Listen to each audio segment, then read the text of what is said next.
Vegan Cheesehead here at Foamation Incorporated, the original foam cheesehead factory in Milwaukee, Wisconsin. I'm here today for a full tour of the factory and to add 2 new cheeseheads to my collection.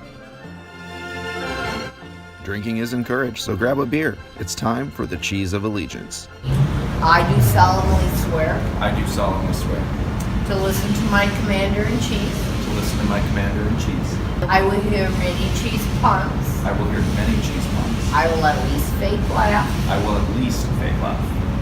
Last but not least, Last but not least, I will remain a cheesehead for life. I will remain a cheesehead for life.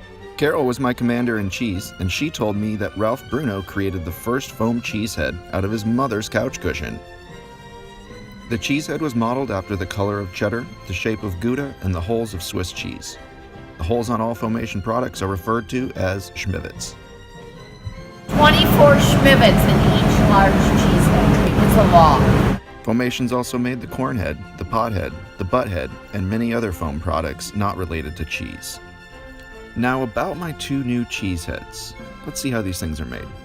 2 major ingredients are mixed together using a milkshake blender to create the liquid foam, which is then poured into a mold and held together by Hydraulic trailer jack 2,000 pounds. For my custom hats, I decided to make a cheese fedora and a cheese cowboy hat. Foam products take about 5 minutes to harden inside the mold, and when they come out, they could use a hug to get rid of any excess air. Excess and scrap foam are sold to a local carpeting company and used as carpet padding. You can book a tour of the Cheesehead factory yourself at cheesehead.com. And if you take the Holy Cow tour like I did, you can keep your own cheesehead at the end of the tour as well. Special thanks to everyone at Foamation, including my Commander-in-Chief, Carol. As always, thanks for watching. Please visit vegancheesehead.com for more videos like this.